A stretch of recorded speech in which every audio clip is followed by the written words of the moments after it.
Welcome to एजलेसनेस। आज का जो वीडियो है उसका फोकस पूरी तरह से प्रीलिम्स एग्जामिनेशन है। आने वाला जो उत्तर प्रदेश प्रीलिम्स है या फिर बीपीएससी है या फिर राजस्थान का जो प्रीलिम्स है उसको फोकस करके ये वीडियो बनाया गया है। इसमें हम बात करेंगे भारत सरकार की तरफ से जो भी लक्ष्य निर्धारित किए गए हैं उनके बारे में। जैसे कुछ लक्ष्य हैं कुछ सालों में पूरा करना है, कुछ ऐसे चीजें हैं जो अगले कुछ दशकों में जिन्हें पूरा करना है। इन सब के बारे में हम बात करेंगे कि कौन सा लक्ष्य किस साल तक निर्धारित किया गया है पूरा करने के लिए। क्योंकि ये जो स्टेट एग्जाम्स होते हैं इनके प्रीलिम्स में ऐसे सवाल अक्सर पूछे जाने की संभावना बनी रहती है। जैसे फॉर एग्जांपल कि भारत अपना नेट जीरो का लक्ष्य कब पूरा करेगा, तो उसका एग्जांपल उसका ऑप्शन दे दिया कि 2050 तक, 60 तक, 2047 तक या 2070 तक। तो इसका आंसर देंगे 2070 तक। इस तरह से ये जो सवाल होते हैं बिल्कुल वन लाइनर होते हैं और ये सवाल बड़े आसान होते हैं, लेकिन अगर नहीं पढ़ा है तो बहुत ज्यादा कंफ्यूजन भी हो जाता है क्योंकि सारे ऑप्शंस में कंफ्यूजन बना रहता है।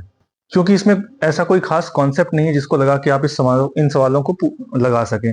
इसलिए या तो आपको पता है या फिर नहीं पता है। तो इस तरह से भारत सरकार ने बहुत ढेर सारे लक्ष्य निर्धारित किए हैं। इनमें से जो भी महत्वपूर्ण लक्ष्य हैं उनको हमने एक साथ कंपाइल कर दिया है ताकि आपको इधर उधर ना जाना पड़े और कुछ ही मिनटों में आप सारे लक्ष्य जो भी हैं भारत सरकार के उनको एक बार में रिवीजन कर सकें। तो इस तरह से इन सभी लक्ष्यों को हमने इस वीडियो में 4 अलग अलग कैटेगरीज में डिवाइड कर दिया है। पहली कैटेगरी जैसे हमने बनाई है जिसमें एनवायरनमेंट से रिलेटेड जो भी लक्ष्य हैं अलग अलग तरीके के, वो जो भी एनवायरनमेंट, जरूरी नहीं कि वो सीधे तौर पे एनवायरनमेंट से जुड़े हों, अगर इनडायरेक्टली भी वो एनवायरनमेंट से जुड़े हैं तो उनको एक ही कैटेगरी में डाल दिया है। दूसरी कैटेगरी हमने बनाई है स्वास्थ्य से रिलेटेड, चाहे वो इंसानों का स्वास्थ्य हो या फिर जानवरों का स्वास्थ्य हो। तीसरी कैटेगरी हमने बनाई है स्पेस से रिलेटेड जो भी लक्ष्य हैं, और चौथी मिसलेनियस कैटेगरी है। तो इस तरह से इन चारों कैटेगरीज को हम एक एक करके डील करेंगे। तो शुरू करते हैं हम लोग अपनी पहली कैटेगरी। पहली कैटेगरी में हम बात करेंगे एनवायरनमेंट से रिलेटेड जो भी लक्ष्य हैं। तो इनमें पहला लक्ष्य है 100 मीट्रिक टन कोयला गैसीकरण प्राप्त करने का लक्ष्य। ये लक्ष्य हमें 2030 तक प्राप्त करना है। अगला लक्ष्य है मुंबई शहर में शून्य कार्बन उत्सर्जन का लक्ष्य। ये 2050 तक है। ये मुंबई शहर की सिर्फ बात है। 2050 तक वो शून्य कार्बन उत्सर्जन का लक्ष्य निर्धारित किया गया है वहां पर। एक और महत्वपूर्ण लक्ष्य है जिसमें देश के जितने भी राज्य हैं उन सभी राज्यों में एक सौर शहर विकसित करना है। ये हमने टारगेट रखा है 2070 तक पूरा करने का। अगला जो लक्ष्य है ये सीधे सवाल आ चुका है कमीशन में, भारत द्वारा नेट जीरो का लक्ष्य। इसका अभी हमने एग्जाम्पल भी दिया था इसी लक्ष्य का। इसका जो टारगेट है वो 2070 है। 2070 तक भारत को नेट जीरो का लक्ष्य निर्धारित कर देना है। तो 2070 तक भारत नेट जीरो का लक्ष्य हासिल करेगा। इसके बाद अगला लक्ष्य है हाइड्रोफ्लोरोकार्बन यानी कि एचएफसी के उपयोग को 80% तक कम कर देना है, यानी कि जो स्तर है उससे 80% तक कम कर देना है। ये लक्ष्य है भारत का। 2047 तक इसे पूरा करना है इस लक्ष्य को। भारतीय रेलवे की तरफ से एक महत्वाकांक्षी लक्ष्य रखा गया है। इसमें भारतीय रेलवे ने लक्ष्य रखा है कि वह नेट जीरो कार्बन उत्सर्जक बन जाएगा। ये लक्ष्य कब तक का है? 2030 तक इसे पूरा करना है। अगला लक्ष्य है पेट्रोल में इथेनॉल को 20% तक मिश्रित करने का लक्ष्य, यानी कि जो पेट्रोल यूज करते हैं उसमें इथेनॉल को मिश्रित करना है और इथेनॉल का लेवल कितना होगा? 20% तक कर देना है। ये लक्ष्य है 2025 तक, यानी कि बिल्कुल नजदीक आ गया। आज की डेट में बहुत से ऐसे फ्यूल आउटलेट्स हैं जहां पर पेट्रोल इथेनॉल मिल रहा है, जहां पर इथेनॉल 20% पेट्रोल में मिला हुआ है। अगला जो टारगेट है वो टारगेट ये है कि जो अक्षय ऊर्जा होती है उसका 500 गीगावाट तक उत्पादन करने का लक्ष्य रखा गया है और ये लक्ष्य 2030 तक का है। वहीं अक्षय ऊर्जा जो 500 गीगावाट है उसमें सौर ऊर्जा का जो लक्ष्य रखा गया है वो 280 गीगावाट है। यह भी 2030 तक ही पूरा करना है, यानी कि जो अक्षय ऊर्जा है उसका 2030 तक टारगेट है 500 गीगावाट और जो सौर ऊर्जा है उसको 2030 तक पाना है 280 गीगावाट। पूरे देश में जो कार्बन उत्सर्जन होता है उस कार्बन उत्सर्जन में 1 अरब टन की कमी का लक्ष्य जो रखा गया है वो है 2030 तक। यानी ये लक्ष्य जो है वो कार्बन कटौती से संबंधित है। इसे 2030 तक 1 अरब टन की कमी करना है। अगला लक्ष्य है इलेक्ट्रिक वाहनों से रिलेटेड, यानी कि जो टोटल कुल वाहन है उसमें इलेक्ट्रिक वाहनों की हिस्सेदारी को 30% तक बढ़ाने का लक्ष्य रखा गया है। ये लक्ष्य रखा गया है 2030 तक। आपको याद रखना है 30% और 2030, ये याद करने में आपको आसानी होगी। अगला जो टारगेट है वो एग्रीकल्चर सेक्टर से रिलेटेड है कि जो हम डीजल यूज करते हैं एग्रीकल्चर सेक्टर में, उसको जीरो कर देना है 2024 तक। अभी एक आपने योजना सुना होगा, पीएम कुसुम योजना थी, जिसमें सौर पंप वगैरह इंस्टॉल किए जा रहे थे। तो ये सब योजनाएं इसको पूरा करने में, इस लक्ष्य को हासिल करने में मददगार साबित होंगी। अभी आपको पता होगा कि देश में जो कुल ऊर्जा उत्पादन होता है उसमें परमाणु ऊर्जा का परसेंटेज काफी कम है। तो इसको बढ़ाना है और जो परमाणु ऊर्जा क्षमता है उसको 1 लाख मेगावाट तक कर देना है। ये लक्ष्य भारत ने जो अपने सामने रखा है, वो उसे पूरा करने के जो डेडलाइन है वो 2047 है। यानी कि 2047 तक भारत परमाणु ऊर्जा में को की जो उत्पादन है उसे 1 लाख मेगावाट तक कर देगा। यूरिया के क्षेत्र में आत्मनिर्भर बनने के लिए अगला जो टारगेट है वो ये है कि यूरिया आयात को बंद कर देना। इसका लक्ष्य जो रखा गया है वो 2025 रखा गया है। यानी 2025 तक भारत यूरिया के आयात को पूरी तरह से बंद कर देगा, यानी कि वो आत्मनिर्भर हो जाएगा इस क्षेत्र में। अब हम आते हैं टारगेट्स की अगली कैटेगरी में, जो कि स्वास्थ्य से रिलेटेड है, यानी हेल्थ सेक्टर से रिलेटेड है। इसमें पहला टारगेट है कि जो पशुधन होते हैं उनमें फुट और माउथ रोग और इसी के साथ ब्रुसेलोसिस रोग पर नियंत्रण करना।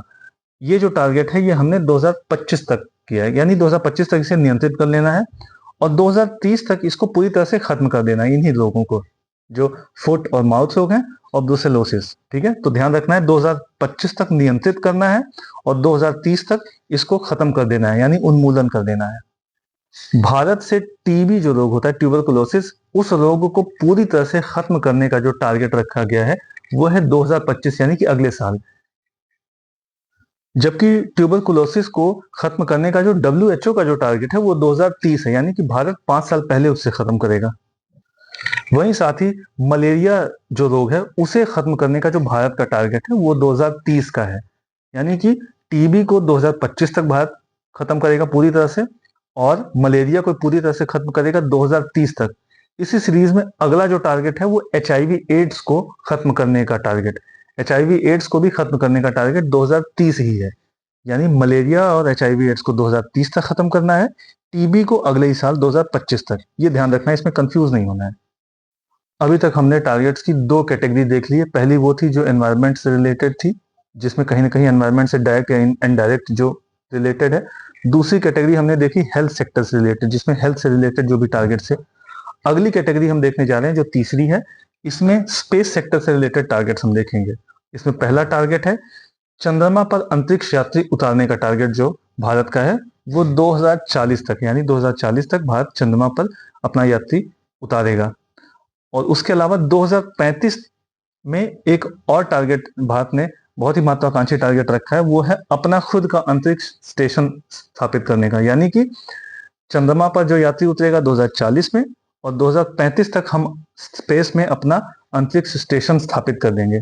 इसी के साथ अभी एक लेटेस्ट न्यूज आई है 2-3 दिन पहले कि चंद्रयान 4 को अप्रूवल मिल गया है गवर्नमेंट की तरफ से और चंद्रयान 4 जो लॉन्च करने के लिए जो डेडलाइन की गई है, जिससे जो उम्मीद लगाई जा रही है कि अगले 36 महीने यानी कि अगले 3 सालों में चंद्रयान 4 को लॉन्च कर दिया जाएगा। चंद्रयान 4 जो अभी भेजा जाएगा, इसके पहले जो 3 चंद्रयान भेजे गए थे वो चंद्रयान 1, 2, 3, उसमें हम सिर्फ चांद पर गए थे, जबकि चंद्रयान 4 में हाँ चांद पर जाने के बाद साथ ही साथ चंद्रयान 4 वहां से वापस पृथ्वी पर भी आएगा।